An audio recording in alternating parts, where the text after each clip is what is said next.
all well and good today. I have a new topic for you. Hello, ChatGPT. How are you?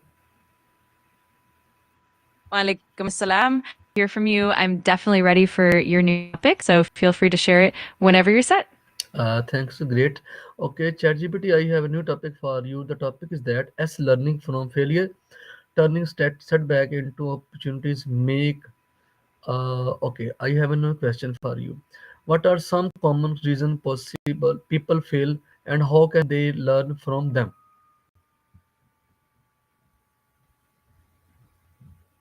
Got it. That's a really insightful topic. Common reasons for failure can include things like lack of preparation, unrealistic expectations, poor time management, or even external circumstances beyond control. The key to learning from them often involves reflection, identifying lessons, and applying insights to efforts. If you'd like, we can dive deeper into specific examples or strategies as well.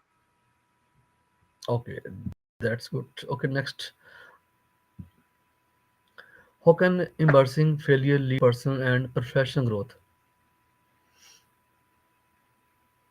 Absolutely. Embracing failure really foster growth in several ways.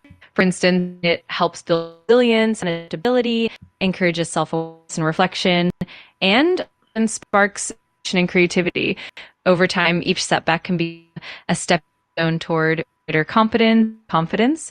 Let me know if you want more examples or strategies. Okay. Okay, ChatGPT, can you share an example of a famous person who turned a major failure into a success? Absolutely. A classic example is Thomas Edison. He faced countless failures while inventing the electric light bulb. In fact, he famously said, I have not failed. I've just found 10,000 ways that won't work. Each step taught him something new and eventually led to his groundbreaking success.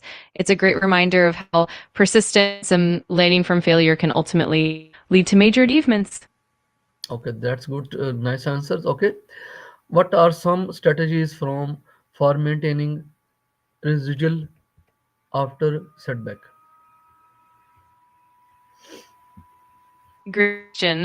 Some effective strategies include maintaining a growth mindset, which means viewing failures as learning opportunities rather than setbacks. Another strategy is practicing self compassion, being kind to yourself during tough times. Also, small incremental goals can help build confidence and momentum, and or seeking support from members, peers, and professional networks can reinforce resilience. Okay. How can one differentiate between a temporary failure and a permanent one? Please detail answer. That's a really cool question. Typically, a temporary failure is something that can be overcome with adjustments, perseverance, or a change in strategy. It often involves factors that are control, like refining skills, improving techniques, or adapting to new information. On the other hand, a permanent failure usually involves fundamental, unchangeable limitations or external circumstances that can't be easily altered. It might be due to factors beyond your control or a fundamental miss between your goal and the reality of the situation. In as temporary failures are often stepping stones, while permanent ones might require a shift in action or approach. Let me know if you want to dive deep in any specific aspect. Okay, that's good, Charity B. Of course, here are some additional ones. Okay, next.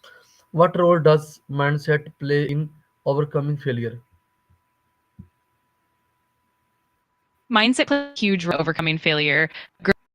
Growth mindset, in particular, helps challenges as opportunities to learn and improve rather than as inevitable obstacles. This encourages persistence, adaptability, and resilience. On the flip side, fixed mindset can lead to failure and reluctance to try new things, which can hinder growth. In essence, cultivating a positive growth-oriented mindset can make a big difference in how you respond to setbacks and ultimately height. Okay, that's good. How can feedback and reflection help in turning failure into learning experience? Feedback and reflection are incredibly valuable in that process. Feedback provides external perspectives, helping you identify signs for improvement that you not notice. stone.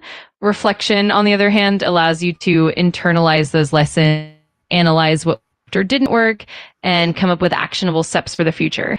Together, they create a continuous loop of improving each failure into stepping stone toward. Okay, that's nice. Okay, what are some common misconceptions about failure that can hinder person growth?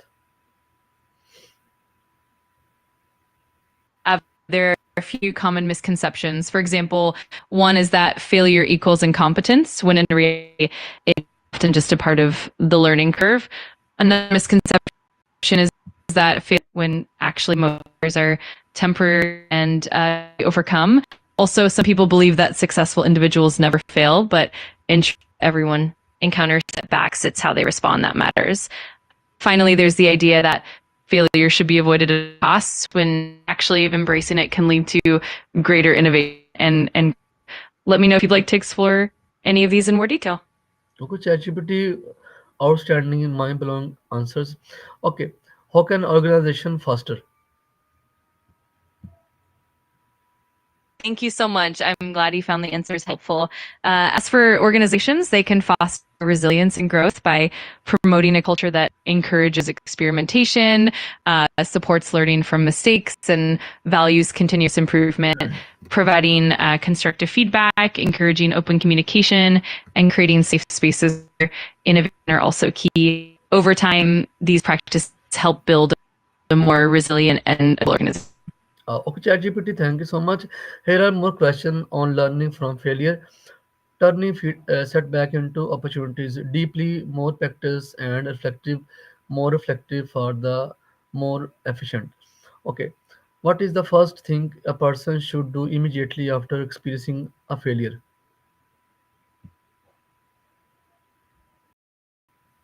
Great question. Something a person should do is to take a moment to process their emotions and themselves permission to feel whatever they're feeling, so frustration or even confusion. Once they've acknowledged their feelings, it's helpful to reflect on what happened, identify but wrong, and consider what lessons can be learned. This initial reflection sets the foundation for turning that setback into a valuable opportunity. Okay, next. How can journaling help someone understanding the root cause of their setback? Journaling can be incredibly helpful because it allows a person to articulate their thoughts and emotions in a structured way. By writing down what happened, how they felt, and what they learned, they can identify patterns or recurring themes that might not be obvious at first. It also helps in gaining clarity, exploring different perspectives, and ultimately uncovering the root cause of the setback. Over time, journaling can lead to deeper self-awareness and more effective problem solving. Okay. Why do some people fear failure more than others? That's an interesting point. Fear of failure can stem from factors like upbringing, personality traits, or even cultural influences. For example, individuals who were raised in environments that emphasize perfectionism or who received harsh criticism may develop a high fear of failing. Additionally, personal experiences such as past failures or trauma can play a role.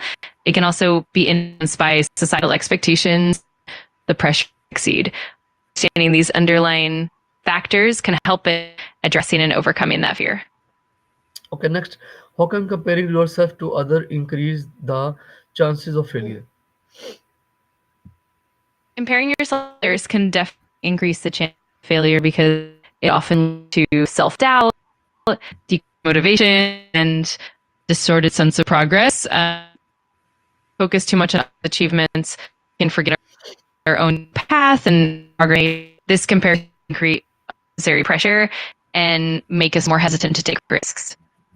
Ultimately, focus on personal growth, set goals, and celebrating small victories help reduce that negative impact.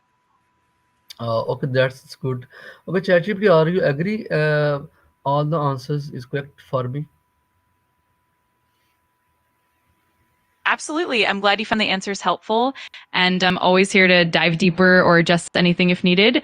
Just let me know if there's anything you'd like to explore. Okay, ChatGPT, thank you so much. Nice to meet you. Bye bye.